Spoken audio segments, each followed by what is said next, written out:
So today we're going to be talking about embracing change. I want to let you all in on a secret. Whenever I choose a topic for a talk, I get to be reminded of the steps and the principles that it takes to practice the topic. So I'm grateful that I'm here today to talk about embracing change, because all sorts of things have happened in the past week or so, so thank you. Do you not wish that you could see a road sign like this? Every time something's about to come your way, changes are ahead. Wouldn't that be handy? It doesn't usually happen that way. The word change is defined as the process of causing a function, practice, or thing to become different somehow compared to what it is in the present or what it was in the past. As a noun, change is the act or instance of making or becoming different. As a verb, make or become different. What I found very interesting were the synonyms of change. Now hold on, there's about 25 of them, so I'll do them fast. Alter, make different, become different, undergo a change, make alterations to, adjust, adapt, turn, amend, improve, modify, convert, revise, recast, reform, reshape, refashion, redesign, restyle, revamp, rework, remake, remodel, remold, redo, reconstruct, reorganize, reorder, refine, reorient, vary, transform, transfigure, transmute, metamorphose, evolve. So many words describing change, but there are two of those in all of these, becoming and evolving. But we'll return to those later. Those stand out the most to me. I'm going to share with you what Bob Brummett writes about changes and transitions from this book, Finding Yourself in Transition. Bob Brummett was my teacher for pastoral care and counseling at Unity Institute. He is wise in the ways of pastoring and caring for others. At the end of this talk, I'm hoping to leave you with some practical steps for navigating change, because, as we all know, change is the only thing that is constant in our lives.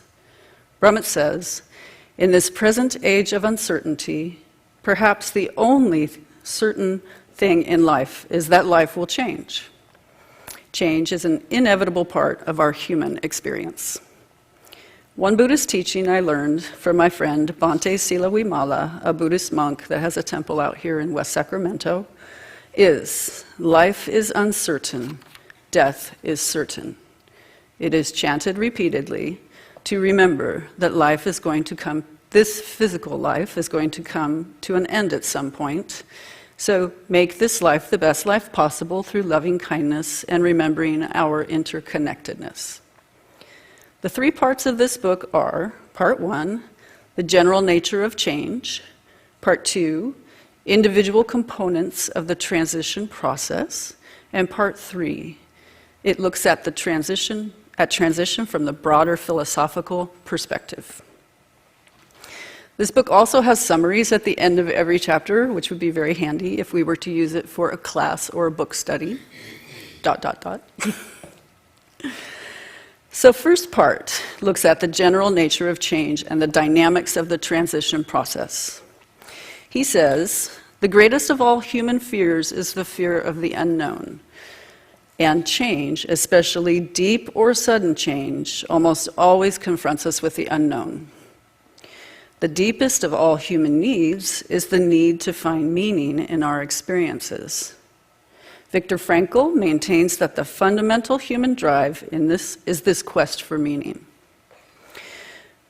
Change, especially deep or sudden and unexpected change, challenges and perhaps even shatters the meaning and the understanding that we have created to make sense out of these experiences.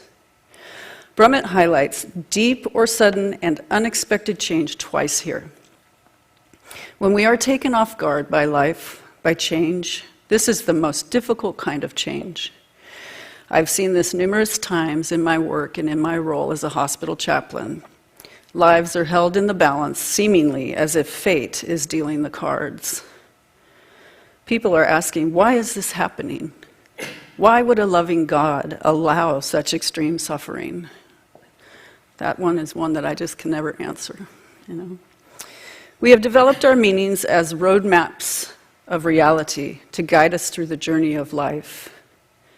When we experience a crisis that threatens our role and our identity or function in life, such as a divorce, an illness, financial problems, or death of a loved one, the ground of our being can feel shaken to the core. I recently was with a wife who just experienced the death of her 88-year-old husband, and her main question was, now what? Now what do I do? Every change is a type of death, Brummett says. A death to an old way of living or being, yet he says that a dying to the old is one of the defining characteristics of growth. We have all heard the scripture from the Gospel of John, unless a grain of wheat falls into the earth and dies, it remains alone, but if it dies, it bears much fruit. Yes, we've all heard that one, I think. No? Guess I should say it again. Unless a grain of wheat falls into the earth and dies, it remains alone, but if it dies, it bears much fruit. Yet, he says, we fear death. And this very fear of death, the fear of change, is also our fear of life itself. To be fully alive, we must be willing to be changed, to surrender into the moment without resistance. To resist these deaths is to resist life. To live fully is to realize that death, any type of death, is but a harbinger of new life.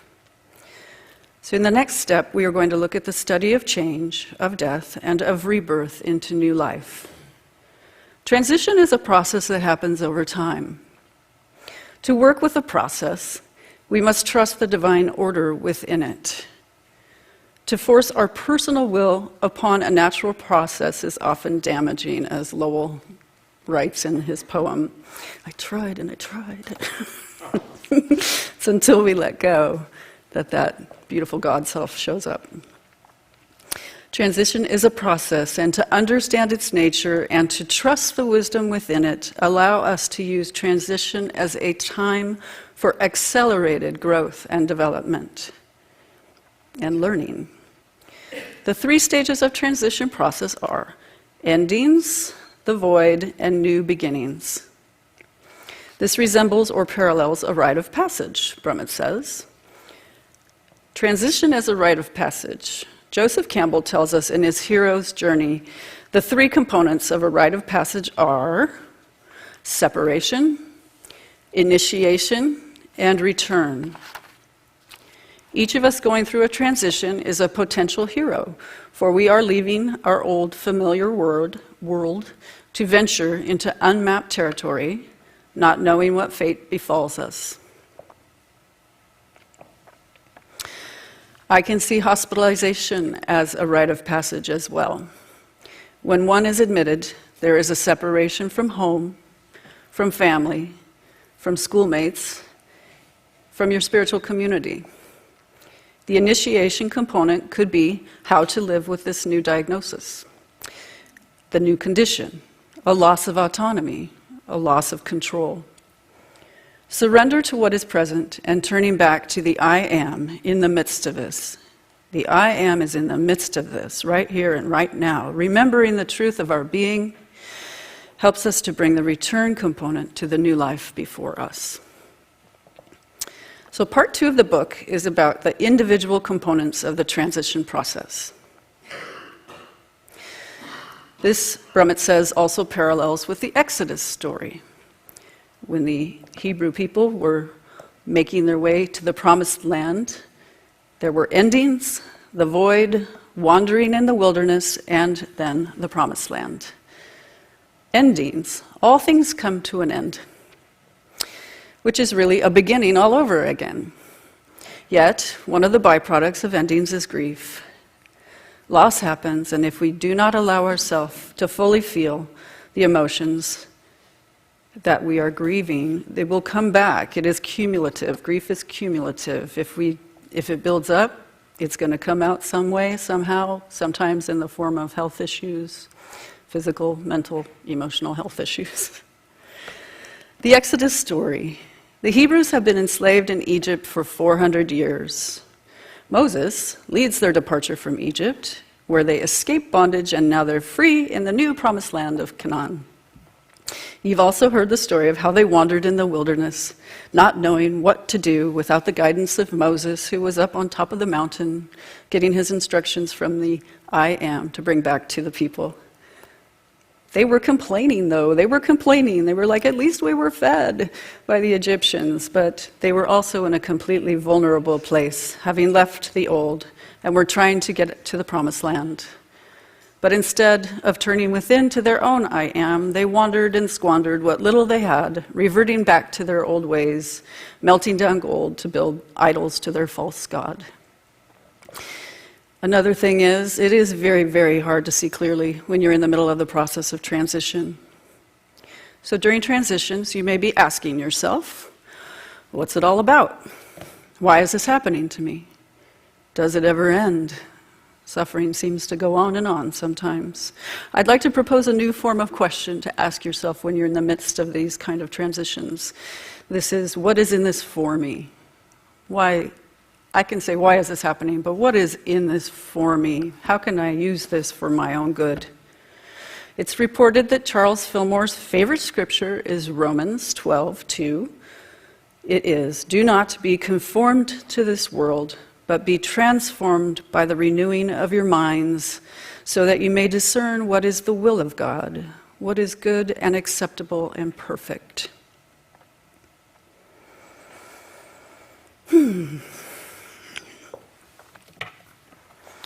So the third part of the book is looking at transition from the broader philosophical perspective.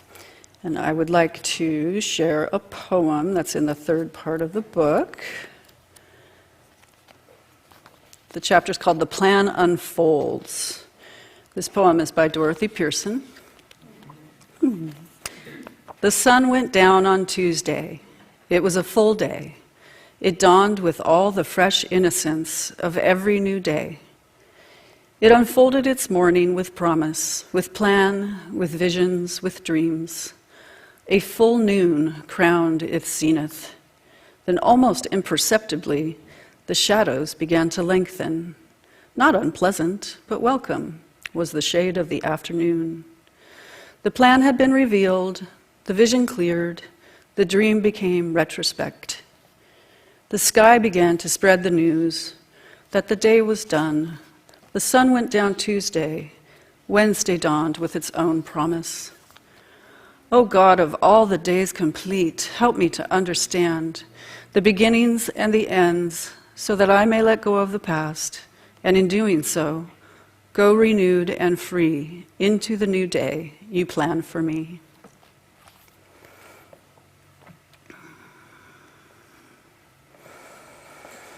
Brummett writes, crisis precedes transformation in the global scheme in the macrocosm, and so crisis precedes transformation in the life of the individual in the microcosm.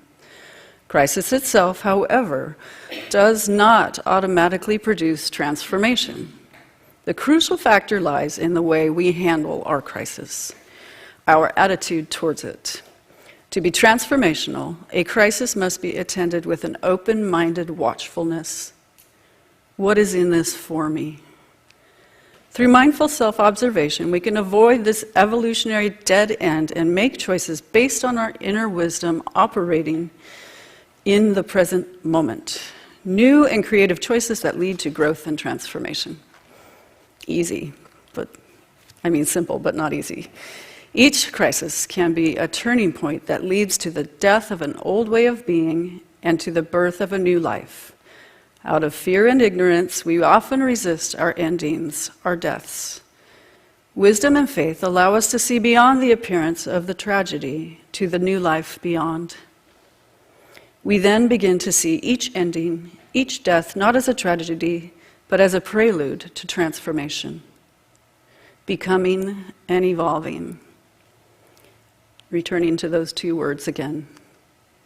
My life has included many changes and transitions.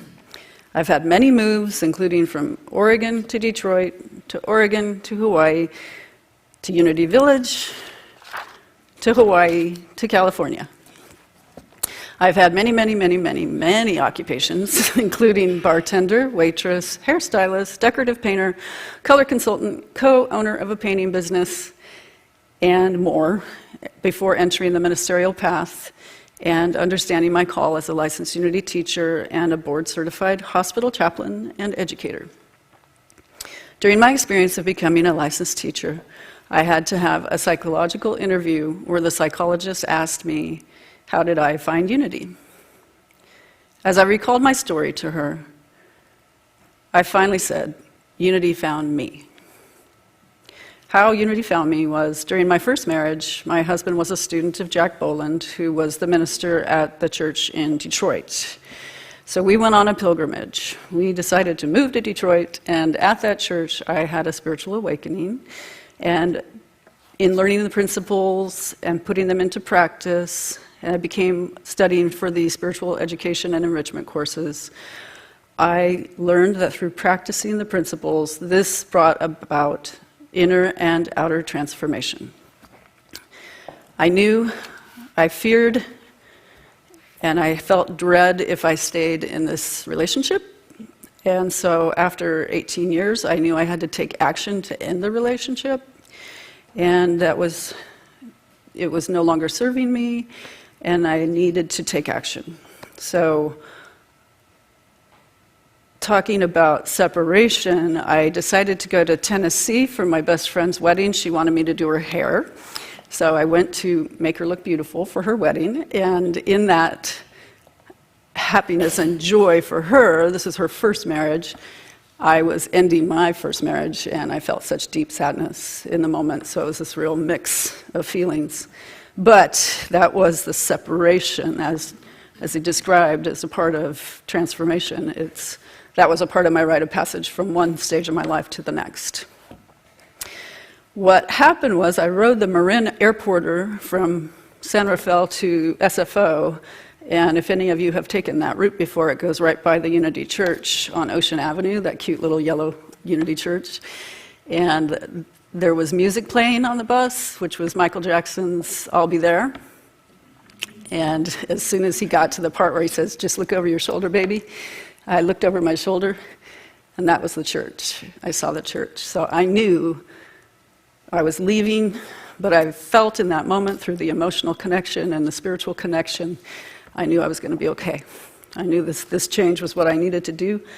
And I entered a whole new phase of my life, and it includes love, a new path, and a new vocation. As a hospital chaplain and educator, I see crisis, death, and transitions every day. As an educator, I see the students experience crisis, deaths, and transitions every day. Being present with what is, surrendering to what has become a tool that I rely heavily upon, so that I'm not resistant the constant current of changes that come my way. I have had to learn to be comfortable in the chaos. Any of you planners in here? You coordinate schedules? Yes, exactly, yes. So yeah, me too. I planned for orientation. About 3 months ago, I started planning for the fall orientation. And literally minute to minute, the schedule's planned out for about 10 days in a row. What I was not aware of was the fact that UC Davis was undergoing 3 systemic changes at the time, which I won't go into that, but it blew all of the plans out of the water. Finally, I was like, I surrender. I have no control over this situation. And it took me about a day or two to allow that abrupt change to not have my head spinning. And I finally understood it as a blessing because we were given this spaciousness to spend more time working with the new students and being able to just allow things to be. I didn't have to be, on the clock, constantly looking at the clock. So that was cool. It did take a while, though. So I did start to feel an ease and a gratitude. And During the week, I received, my husband and I have a friend who is a poet and a painter and just a lovely human being. He went to Capitola I think it was for Labor Day, and he wrote this poem, and I'm going to share it with you because it speaks about the nature of change. It's called Capitola Vortex. The ocean, our central nervous system, where humanity greets the edge of change and survival plays a tune. In the melodies of the waves crashing in unison, then a deafening silence as the sea otter reveals the story of how to adapt amongst the waves, people, boats, years, eras, weather, politics, and underlying predators. Whether it's blues or opera, families young and old, the disappearing beaches and eternal surf. We ride the waves of perception and hold the artist's focus of love and discovery and what is true till subsumed, as it all curves into itself and forms that tremendous gravity of foam spread expelling essence, then gathering again like stars, to start all over again, learning the education of time, the humor of whatever, and mother of invention, cooling the feet. We greet each other as unknown equals on course for history, recorded by phantoms of enterprise, serendipity, passion, and chance. The gulls cry too much, the crows are few, the pelicans in formation. The choppers look for erratic sharks and disappear in beautiful illusion. Of branded brown mountains, green-bordered coast valleys, secret white sailed yachts, and Monterey Bay sandy necklaces.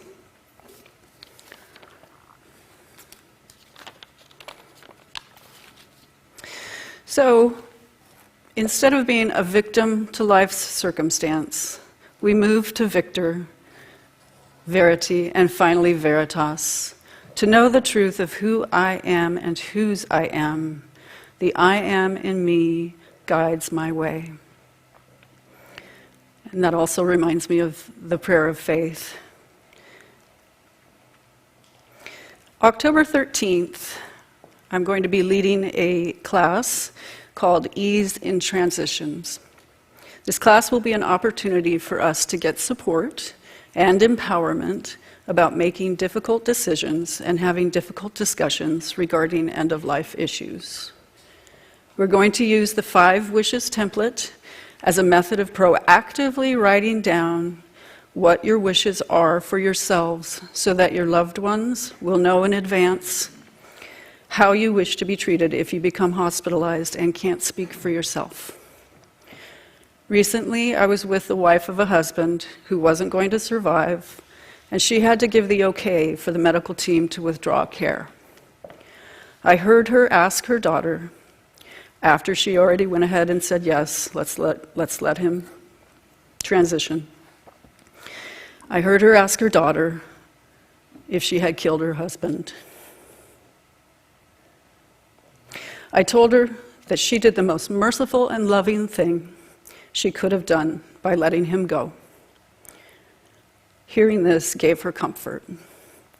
I invite you to come and join us on the 13th. It'll be after the service, probably in the little room over there. And we will all grow and learn together. Okay? Thank you very much.